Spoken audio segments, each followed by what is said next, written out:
আসসালামু আলাইকুম রহমতুল্লাহি বারাকাত। চাইলেও একজন প্রবাসী প্রবাস জীবন ছাড়তে পারে না, এটা বাস্তব। দেখতে দেখতে এই তো এই ব্যাচেলার সংসার প্রায় 10 বছর শেষ, 11 বছর চলছে।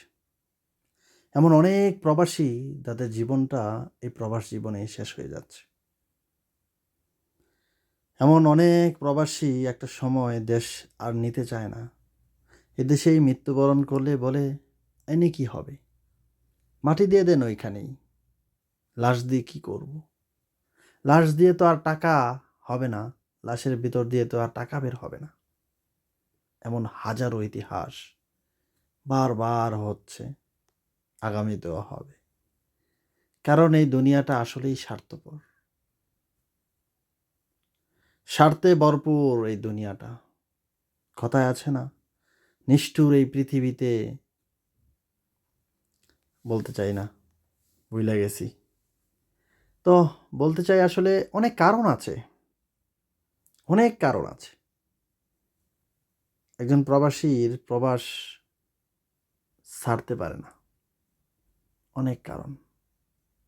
আবার কেউ কাগজপত্র নাই, জোর করেও যাইতে পারে না, টাকা দিয়েও যাইতে পারে না, অবৈধ তারপরও যাইতে পারে না।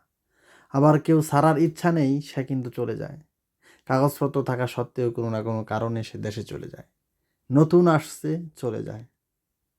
কিন্তু যারা চেষ্টা করতেছে চলে যাব, দিন শেষে তারা যাইতে পারে না। কিভাবে শেষ হয়ে গেল আমার দীর্ঘ 10 বছর? আমি মাঝে মধ্যে হিসাব করে পাই না, জীবনের হিসাব মিলাইতে পারি না। যে বলতো সবার অঙ্ক মিলে, আমার অঙ্ক মিলে না।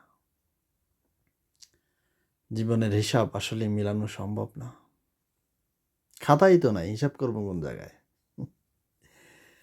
এটাই বাস্তবতা। তা প্রবাসী ভাই, কত বছর হয়েছে আপনার? কমেন্টে জানাতে পারেন। আমি দীর্ঘ 10 বছর শেষ, 11 বছর চলতেছে। জানি না জীবনের শেষ কি এখানেই হবে। চেষ্টা করছি, তবে সেটা কবে কবুল হয় এটা আল্লাহ পাক ভালো জানে। এই প্রবাস জীবন থেকে বিদায় নেওয়ার চেষ্টা করতেছি, বাকিটা আল্লাহ ভরসা। ভিডিওটা দেখার জন্য অনেক অনেক ধন্যবাদ। আপনারা আমাকে অনেক ভালোবাসা দিয়েছেন। 25,000 ফলোয়ার হয়েছে আলহামদুলিল্লাহ, ভালো ভিউ হয়েছে। ফেসবুক টাকা দেক আর না দেক, কিন্তু আপনাদের ভালোবাসা পেয়েছি। এটাই, এভাবেই চলতে থাকি যে কয়দিন আছি। আপনাদের ভালোবাসা দেওয়ার জন্য অনেক অনেক ধন্যবাদ। সবাই ভালো থাকবেন।